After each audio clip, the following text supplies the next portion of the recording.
America और मिस्र की यात्रा पर कल रवाना होंगे प्रधानमंत्री मोदी। विदेश सचिव ने कहा, प्रधानमंत्री मोदी 22 जून को अमेरिकी कांग्रेस की संयुक्त बैठक को करेंगे संबोधित। जो बाइडेन के साथ वार्ता में रक्षा और व्यापार समेत आपसी सहयोग बढ़ाने पर होगा खास फोकस। प्रधानमंत्री मोदी ने अमेरिका यात्रा पर लोगों के उत्साह पर जताया आभार।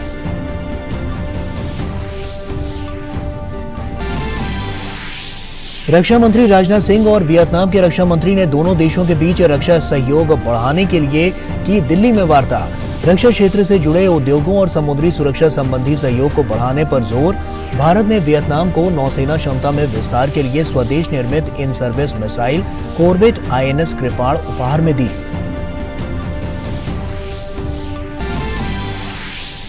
गीता प्रेस को गांधी शांति पुरस्कार दिए जाने पर गरमाई सियासत। कांग्रेस नेता जयराम रमेश के बयान पर बीजेपी का पलटवार। रविशंकर प्रसाद ने कहा, कांग्रेस में अब माओवादी मानसिकता वाले लोग। कांग्रेस के अंदर भी जयराम के बयान का विरोध।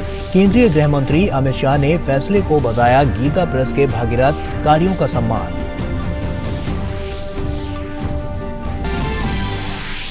देश में G20 बैठकों का दौर जारी। गोवा में जारी है G20 टूरिज्म वर्किंग ग्रुप की आखिरी बैठक। केंद्रीय मंत्री जी किशन रेड्डी ने लोगों को प्लास्टिक पर जागरूक करने पर दिया जोर। G20 सतत वित्त कार्य समूह की तीसरी बैठक महाबलीपुरम में।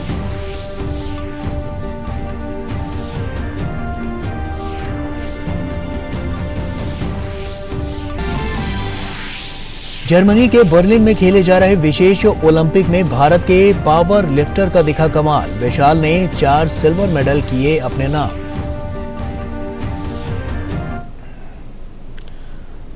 नमस्कार, आप देख रहे हैं DD न्यूज। आपके साथ मैं हूं गौरव श्रीवास्तव। तो चलिए बुलेटिन में सबसे पहले बात प्रधानमंत्री के अमेरिका दौरे से जुड़ी हुई।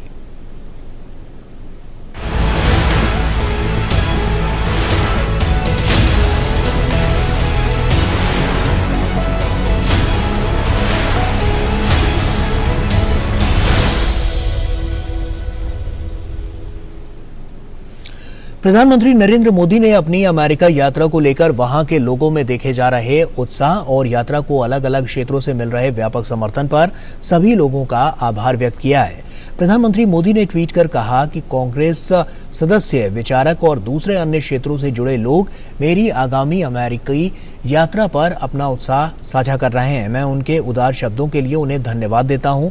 इस तरह का विविध समर्थन भारत अमेरिका संबंधों की मजबूती को रेखांकित करता है। प्रधानमंत्री मोदी के अमेरिका दौरे को लेकर वहां के उद्योग जगत में भी काफी उत्साह देखा जा रहा है। बहुराष्ट्रीय अमेरिकी समूह फेडेक्स के अध्यक्ष और CEO राज सुब्रमण्यम ने प्रधानमंत्री मोदी के दौरे को दोनों देशों के लिए बड़ा अवसर बताया। Prime Minister Modi ji, it is my honor and absolute pleasure to welcome you to the United States. Your visit underscores the importance our two governments place on the bilateral relationship between the US and India. This commitment between our countries offers significant opportunities to deepen commercial ties and strengthen economies. At FedEx, we connect businesses and consumers in both India and the US with economies across the globe every single day. And we stand ready to do our part to advance economic integration of the world's two largest democracies. Thank you very much, and we look forward to your visit. और वहीं America में हिंदी और संस्कृत के जाने माने विद्वान doctor Elliott मैककार्टर ने भी प्रधानमंत्री के दौरे को खास बताया। प्रधानमंत्री श्री मोदी जी के स्वागत के लिए अमेरिका में जिस तरह की तैयारी की जा रही है, वो विश्व में भारत के बढ़ते हुए प्रभाव का प्रमाण है। श्री नरेंद्र मोदी जी का हिंदी के प्रति प्रेम सबको मालूम है। मैं यहाँ अमेरिका में हिंदी शिक्षक के रूप में ये आशा करता हूँ कि उनके सहयोग से अमेरिका में हिंदी शिक्षण की संभावनाएं बढ़ेंगी और भाषा के माध्यम से आपस में सांस्कृतिक संबंध भी नया मोड़ लेंगे। दोनों देशों में आपसी सहयोग हमें एक दूसरे को समझने का बेहतर अवसर, अधिक स्वतंत्रता और नई प्रेरणाएं देगा, जो पूरे मानव समुदाय के लिए लाभकारी सिद्ध होगा। और वहीं अमेरिका में भारतीय लोग प्रधानमंत्री की यात्रा को लेकर उत्साहित हैं। दुनिया में भारत की बदली साख को लेकर सभी देशवासी गौरवान्वित हैं। उन्होंने उम्मीद जाहिर की है कि प्रधानमंत्री मोदी के नेतृत्व में भारत की सफलता का सफर और भी बुलंदी पर होगा।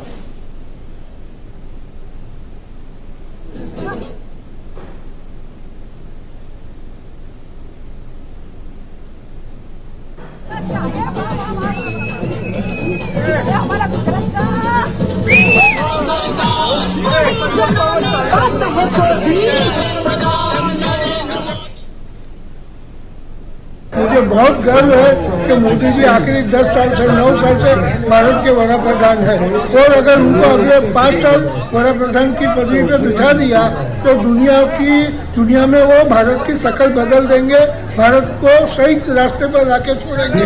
मोदी जी बहुत बढ़िया और सच्चा आदमी है, उसको कोई पर्सनल स्वार्थ इंटरेस्ट नहीं है। मोदी जी है तो मुमकिन है जो वर्ल्ड में काम करते हैं, वर्ल्ड में पूरा नाम बना दिए। हमारा पृथ्वी का नाम आज वर्ल्ड में सबसे ऊपर है। हर खुशी मैं मोदी जी के लिए बोलूंगी कि हर खुशी मांगे आपसे, जिंदगी जिंदा दिली मांगे आपसे, मुकद्दर में हो इतना उजाला मोदी के कि चांद भी रोशनी मांगे आपसे। I'm very much excited that 21st term Mr. Modi, our PM, is coming here and it is a historic moment for everybody. हम लोग को इतना बड़ा खुश चाहिए, हमें यह national anthem before Modi has come हमें गायु छे and we have enjoyed a lot. और भारत की अध्यक्षता में G20 कई बैठकें एक साथ देश के अलग अलग शहरों में चल रही हैं। सोमवार को गोवा में G20 टूरिज्म वर्किंग ग्रुप की मंत्री स्तरीय बैठक गोवा में शुरू हुई, तो वहीं तमिलनाडु के महाबलीपुरम में G20 की तीसरी सस्टेनेबल फाइनेंस वर्किंग ग्रुप की बैठक का आगाज हो गया। भारत G20 की अध्यक्षता कर रहा है। देश के अलग अलग शहरों में इस कड़ी में G20 की बैठकों का दौर चल रहा है। G20 टूरिज्म वर्किंग ग्रुप की आखिरी बैठक गोवा में सोमवार से शुरू हो गई। यह बैठक 22 जून तक चलेगी। इस बैठक में G20 देशों के टूरिज्म मिनिस्टर शामिल हो रहे हैं। पर्यटन मंत्रालय की ओर से cruise tourism, global tourism, plastic initiative और पब्लिक प्राइवेट सेक्टर की महत्वपूर्ण पहलों पर साइड इवेंट्स का आयोजन किया जाएगा। केंद्रीय मंत्री जी किशन रेड्डी ने गोवा की राजधानी पणजी में कहा कि दुनिया भर में जितने भी पर्यटन स्थल हैं, उनका एक बड़ा मुद्दा प्लास्टिक है। इसके लिए हमें लोगों को जागरूक करना चाहिए। इस विषय पर G20 देशों के अधिकारियों के साथ बैठक में चर्चा भी हुई है। भारत में स्पिरिचुअल टूरिज्म है, भारत में जो यूनाइटेड नेशंस के संबंधित जो यूनेस्को हेरिटेज साइट्स है, ऐसी अलग अलग भारत में है। इसलिए ये जो G20 मीटिंग्स जितने भी लगभग 250 मीटिंग्स भारत में होने वाला है, इस 250 मीटिंग्स भी भारत को उपयोग होने वाला है। भारत का टूरिज्म को इम्प्रूव करने के लिए मौका मिलेगा। आज कल परसों जो 4 दिन इधर जो टूरिज्म का G20 फाइनल मीटिंग्स होने वाला है, इस मीटिंग में हम चर्चा कर रहे हैं। 2 महत्वपूर्ण विषयों पर विशेष ध्यान दिया गया। सबसे पहले क्रूज टूरिज्म का किस तरह से विस्तार किया जाए, दूसरा प्लास्टिक के उपयोग को पर्यटन के क्षेत्र में किस तरह से नगण्य किया जाए, जिससे कि पर्यटन और पर्यावरण दोनों ही सुरक्षित रहें, संरक्षित रहें और स्वच्छ रहें।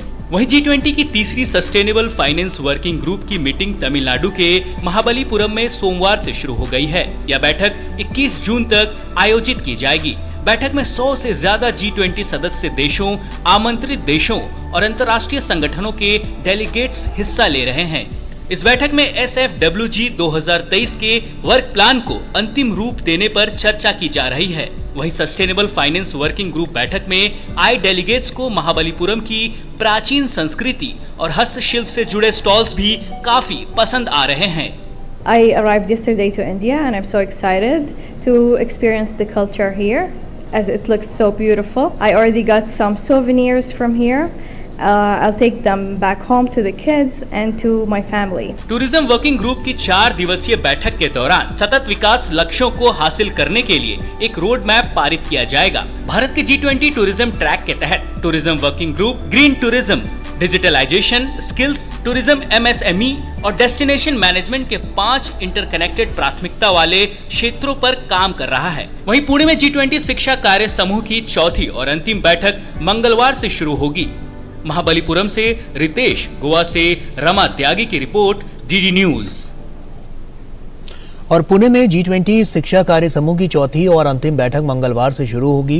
बैठक से पहले सोमवार को पुणे के सावित्रीबाई फुले यूनिवर्सिटी में केंद्रीय शिक्षा राज्य मंत्री राजकुमार रंजन सिंह और विभिन्न G20 देशों के प्रतिनिधियों ने सेमिनार को संबोधित किया।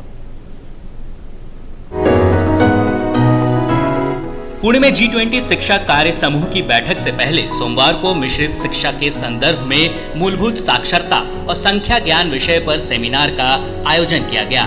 सेमिनार को संबोधित करते हुए शिक्षा राज्य मंत्री राजकुमार रंजन सिंह ने कहा कि बच्चों में समझ के साथ पठन पाठन और संख्या ज्ञान हासिल करना भविष्य की शिक्षा के लिए बेहद जरूरी है। उन्होंने कहा कि प्राथमिक कक्षाओं में काफी संख्या में छात्र मूलभूत साक्षरता और संख्या ज्ञान से वंचित हैं और इस दिशा में हमें तत्काल कदम उठाने होंगे। उन्होंने कहा कि देश के सभी प्राथमिक विद्यालयों में 2025 तक मूलभूत साक्षरता और संख्या ज्ञान सुनिश्चित करना सरकार की प्राथमिकता है। This foundational literacy and numeracy is must to have a knowledge-based society and to have a research and higher education in the nation. And that's why this is one of the most fundamental and basis of the further education. So it is very important. That's why we are calling all the G20 members to share their approaches and successful stories and help each other.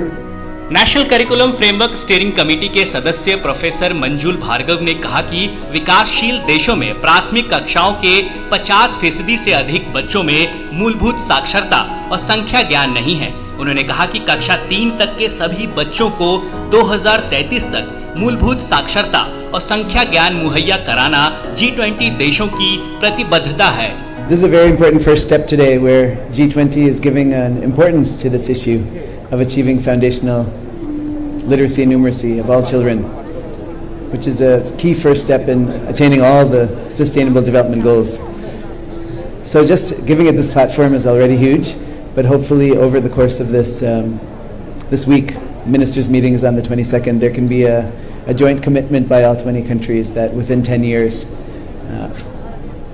appropriate measures will be taken so that all children achieve foundational literacy and numeracy by grade 3. Pune में मंगलवार से चौथे और अंतिम G20 शिक्षा कार्य समूह की बैठक की शुरुआत होगी। 3 दिनों तक चलने वाले इस कार्य समूह की बैठक की थीम है मिश्रित शिक्षा के संदर्भ में मूलभूत साक्षरता और संख्या ज्ञान सुनिश्चित करना। 22 जून को G20 देशों के शिक्षा मंत्रियों की बैठक के साथ शिक्षा कार्य समूह की बैठक का समापन होगा। निशांत सौरभ की रिपोर्ट, DD न्यूज, पुणे। और वहीं सूचना एवं प्रसारण मंत्री अनुराग सिंह ठाकुर ने बिहार की नीतीश सरकार पर सवाल उठाते हुए कहा कि बिहार में 1750 करोड़ रुपए का पुल एक बार नहीं कई बार ताश के पत्तों की तरह ढह गया। वहां सैकड़ों करोड़ रुपए का एम्बुलेंस घोटाला हुआ है।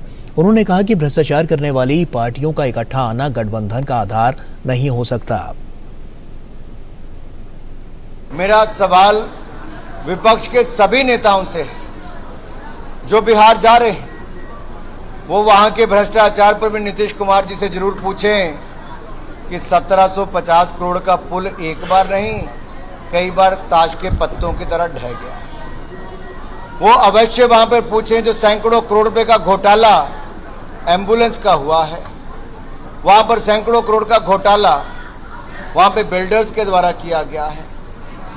जरूर जाकर पूछें, आखिरकार ये गठबंधन का आधार कम से कम भ्रष्टाचार के लोगों करने वाली पार्टियों को इकट्ठे आने का नहीं हो सकता है। तो इनकी कौन नेता है, इसके बारे में भी अवश्य बताएं। गठबंधन का नेता कौन है, क्या इनकी नीति है, और ये जो नीयत में खोट है क्या इसको भी छोड़ेंगे? और वहीं सूचना एवं प्रसारण मंत्री अनुराग सिंह ठाकुर ने मुंबई दौरे के दूसरे दिन विकास तीर्थ के तहत मुंबई के कोस्टल रोड का जायजा लिया। अनुराग ठाकुर ने कहा कि 12,000 करोड़ की लागत से बनने वाला ये कोस्टल रोड मुंबई वासियों के लिए एक बड़ी सौगात है। नए भारत की बुलंद तस्वीर आपको इस टनल से देखने को मिलती है, जो मुंबई कोस्टल रोड का एक हिस्सा है।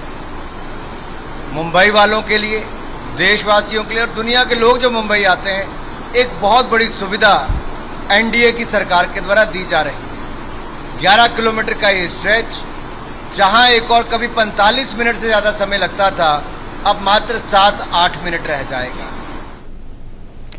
और पंजाब की आम आदमी पार्टी की सरकार राज्य में स्वास्थ्य सेवाओं को बाधित करने पर तुली हुई है।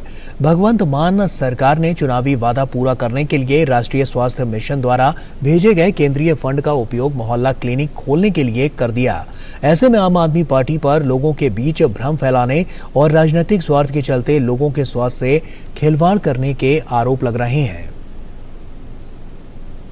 पंजाब में मुख्यमंत्री भगवंत मान के नेतृत्व में आम आदमी पार्टी और केंद्र सरकार स्वास्थ्य के मुद्दे पर आमने सामने हैं। केंद्र सरकार जहां योजनाओं के नाम बदलने और केंद्रीय ग्रांट का दुरुपयोग करने का आरोप लगा रही है, तो वहीं भगवंत मान की सरकार केंद्र पर ग्रांट रोकने के मामला उस समय उजागर हुआ जब आम आदमी पार्टी की मान सरकार ने वेलनेस योजना के तहत भेजी ग्रांट का उपयोग मोहल्ला क्लिनिक के बोर्ड स्थापित करने में कर दिए। ऐसे में केंद्र सरकार कह रही है कि जब योजना ही बदल गई तो फिर ग्रांट कैसा।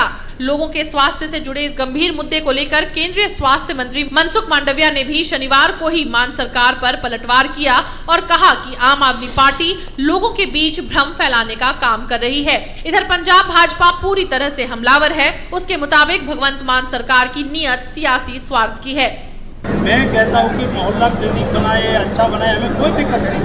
हर राज्य सरकार अपने अपने राज्य में योजना चला सकती है। हमारा विषय केवल इतना ही है कि हेल्थ एंड वेलनेस सेंटर को आप भारत सरकार ने बनाया हुआ हेल्थ एंड वेलनेस सेंटर पर आप मोहल्ला क्लिनिक का बैनर नहीं लगा सकते। ये एक मिस यूटिलाइजेशन ऑफ फंड्स है, क्योंकि केंद्र सरकार 60% health and family wellness centres खोलने के लिए वो देती है हर एक स्टेट को, तो पंजाब को भी दिए।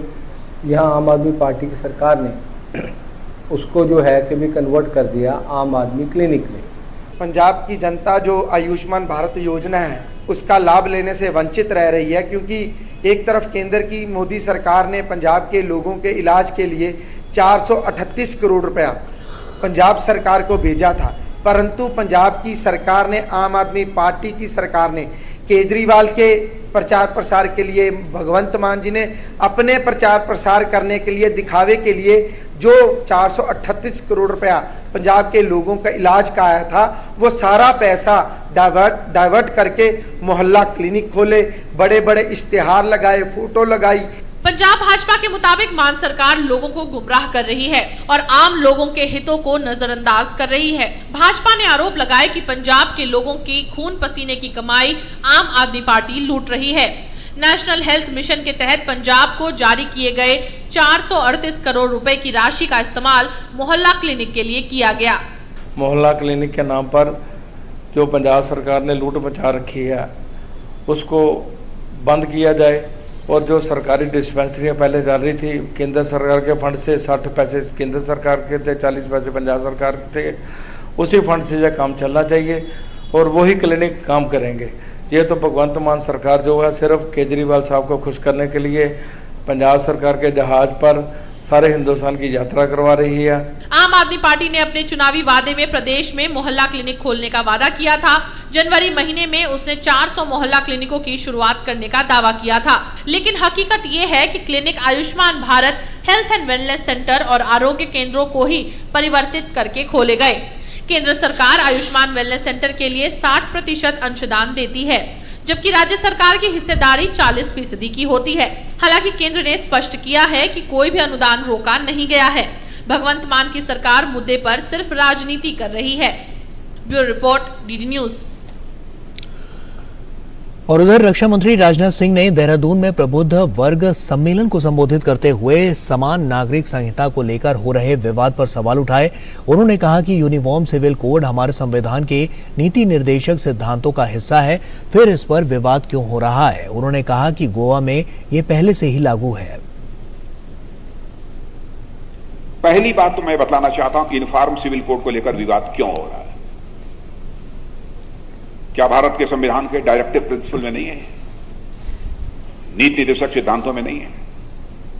क्यों बहस हो रही है, क्यों इस पर विवाद खड़ा किया जा रहा है? और क्या गोवा में common civil code, uniform civil code नहीं है? क्यों आपत्ति हो रही है? क्या मध्य प्रदेश में यूनिफॉर्म सिविल कोड नहीं है? क्यों आपत्ति हो रही है? हवा खड़ा किया जा रहा है, वोट बैंक की पॉलिटिक्स, वोट हासिल करने की राजनीति। और बहनों भाइयों, यह ईमानदारी का तकाजा है। राजनीति यदि की जानी चाहिए, और मैं विरोध पक्ष से भी कहना चाहता हूं, राजनीति यदि की जानी चाहिए तो केवल सरकार बनाने के लिए राजनीति नहीं की जानी चाहिए। राजनीति यदि की जानी चाहिए तो समाज बनाने के लिए राजनीति की जानी चाहिए, देश बनाने के लिए राजनीति की जानी चाहिए। और वहीं मणिपुर में शांति बहाली के प्रयासों के बीच गुवाहाटी केंद्र की राष्ट्र सेविका समिति की टीम ने इम्फाल में राज्यपाल अनुसुईया उइके से मुलाकात की। लेफ्टिनेंट जनरल सेवानिवृत्त के हिमालय के साथ सुनीता कुलकर्णी के नेतृत्व में गए प्रतिनिधिमंडल ने राजभवन में हुई इस मुलाकात के दौरान कहा कि समिति राज्य में जल्द से जल्द सामान्य स्थिति बहाल करने में अपना पूरा सहयोग देंगे ताकि असंख्य विस्थापित लोग अपने अपने घरों को लौट सकें। बातचीत के दौरान राज्यपाल अनुसुईया उइके ने कहा कि राज्य में शांति और अमन चैन बहाल करने के लिए केंद्र और राज्य प्रशासन ने कई कदम उठाए हैं। पश्चिम बंगाल में केंद्रीय सुरक्षा बलों की तैनाती को लेकर कलकत्ता हाईकोर्ट के आदेश को चुनौती देने वाली राज्य निर्वाचन आयोग और ममता सरकार की अर्जी पर सुप्रीम कोर्ट मंगलवार को सुनवाई करेगा। सोमवार को चुनाव आयोग की ओर से वकील मीनाक्षी अरोड़ा ने यह मामला वेकेशन बेंच के सामने रखा था। कलकत्ता हाईकोर्ट ने पंचायत चुनाव से पहले राज्य में हिंसा की घटनाओं को देखते हुए 48 घंटे में केंद्रीय सुरक्षा बलों की तैनाती का आदेश दिया था। इसके खिलाफ दोनों ने सुप्रीम कोर्ट का रुख किया। और वहीं इस बीच पश्चिम बंगाल के राज्यपाल सीवी आनंद बोस ने राज्य में होने वाले पंचायत चुनाव पर कहा कि चुनाव शांतिपूर्ण होगा और जनता की जीत होगी। I am confident the pallbearers will be disappointed. Elections will be held peacefully. It will end up in the victory of the people. और वहीं वित्तीय वर्ष 2023 से 24 के लिए सकल प्रत्यक्ष कर संग्रह में अब तक 12.73% की वृद्धि दर्ज की गई है। पिछले वित्तीय वर्ष की इसी अवधि में 3,71,982 करोड़ रुपए की तुलना में 4,19,338 करोड़ रुपए का कर संग्रह हुआ है। 11.18% की वृद्धि के साथ शुद्ध कर संग्रह 3,79,760 करोड़ रुपए है। सकल संग्रह में 1,87,311 करोड़ रुपए का निगम कर और 2,31,391 करोड़ रुपए का व्यक्तिगत आयकर शामिल है। वर्ष 2023 से 24 की पहली तिमाही के लिए अग्रिम कर संग्रह 13.70% की वृद्धि के साथ 1,16,776 करोड़ रुपए रहा। 2023 से 24 में अब तक 39,578 करोड़ रुपए का रिफंड भी जारी किया जा चुका है। भारतीय एयरलाइन इंडिगो ने यूरोपीय विमान विनिर्माता एयरबस से 500 विमान खरीदने का करार किया है। सोमवार को पेरिस में चल रहे एयर शो के दौरान इस रिकॉर्ड डील की घोषणा की गई। इंडिगो के बेड़े में फिलहाल 300 से अधिक विमान हैं। हालांकि इसने पहले भी 480 विमानों के ऑर्डर दिए थे, लेकिन अभी तक उनकी आपूर्ति नहीं हो पाई है। वर्ष 2030 से 2035 की अवधि के लिए किए गए 500 अतिरिक्त विमानों के ऑर्डर के साथ ही इंडिगो एयरलाइन की ऑर्डर बुक में करीब 1000 विमान हो चुके हैं, जिनकी आपूर्ति अगले एक दशक में की जाएगी। विशेष ओलंपिक विश्व खेल 2023 में पुडुचेरी के विशाल ने धाकड़ प्रदर्शन करते हुए 4 रजत पदक अपनी झोली में डाले। विशाल ने विशेष ओलंपिक विश्व खेलों में न सिर्फ भारत के लिए पदकों का खाता खोला, बल्कि दुनिया के सामने अपनी प्रतिभा का भी लोहा मनवाया। विशाल एक मध्यम परिवार से आते हैं। उनके पिताजी सदैव से विशाल के लिए प्रेरणा स्रोत रहे हैं। विशाल के पिताजी अग्नि सेवा विभाग में कार्यरत हैं। पावर लिफ्टिंग में विशाल का सफर भी उतार चढ़ाव रहा। वहीं उनकी शुरुआत धीमी रही, लेकिन अपने कठोर परिश्रम, आत्मविश्वास और प्रशिक्षित पेशेवरों की देखरेख में उन्होंने खूब पसीना बहाया। विशेष ओलंपिक विश्व खेलों में उनका शानदार प्रदर्शन उनकी समर्पण और दृढ़ता का ही परिचायक है। और इसी के साथ फिलहाल इस बुलेटिन में इतना ही। दीजिए इजाजत। नमस्कार।